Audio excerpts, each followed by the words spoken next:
कपिला, ए कपिला, जरा देख, तेरे लिए खेत से कितनी नरम और हरी भरी घास लेकर आई हूँ। माधवी की आवाज सुनते ही कपिला दौड़ती हुई उसके पास आ जाती है।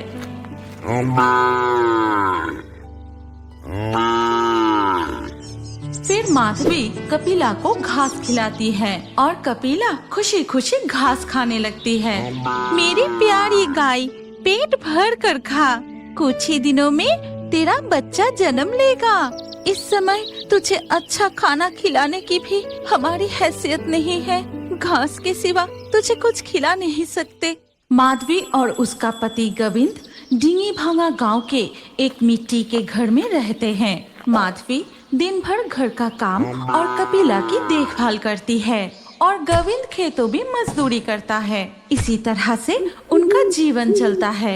एक दिन माधवी जब गौशाला की सफाई कर रही थी, तब गोविंद, माधवी, तुम इतनी काम क्यों कर रही हो? भूल गई कि तुम गर्भवती हो। तुम अपना ख्याल रख रही हो ना, और समय पर खा पी रही हो ना?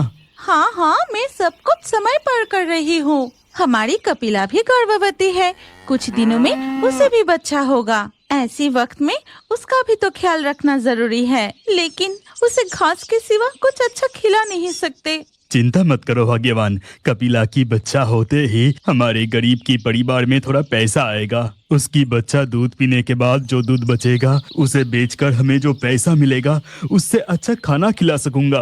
अब चलो, बहुत देर हो गई है, हाथ मुंह धो के थोड़ा आराम कर लो। तुम भी तो सुबह से खेत पर काम कर रहे हो। फिर दोनों कमरे के अंदर चले जाते हैं। उसी वक्त एक बूढ़ी औरत उनके घर के पास से गुजर रही थी। तभी उसकी नजर कपिला गाय पर पड़ती है। वाह, ये गाय बहुत मोटी और तंदुरुस्त है। ये बहुत दूध देगी। अगर इसे चुरा कर ले जाओ तो कोई देखने वाला नहीं है। ऐसा कहकर वो बूढ़ी औरत कपिला की रस्सी खोलते ही कपिला गाय डर के मारे जोर जोर से रंभाने लगती है।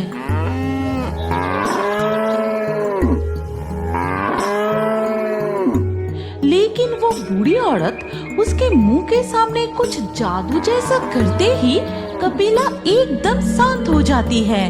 वो बुढ़िया की बस में होकर उसके साथ साथ जाने लगती है। बात क्या है? कपिला इतनी जोर से रंभा के चुप हो गई।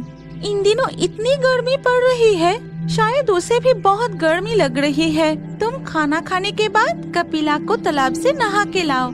वो बुढ़िया कपिला को वश में करके गांव से बाहर जंगल की ओर ले जाती है। आज मेरा भूख मिटाने के लिए शिकार में लगाया है। आज मैं इस मुर्गी को खाऊंगी। तू डर मत, मैं तुझे नहीं खाऊंगी।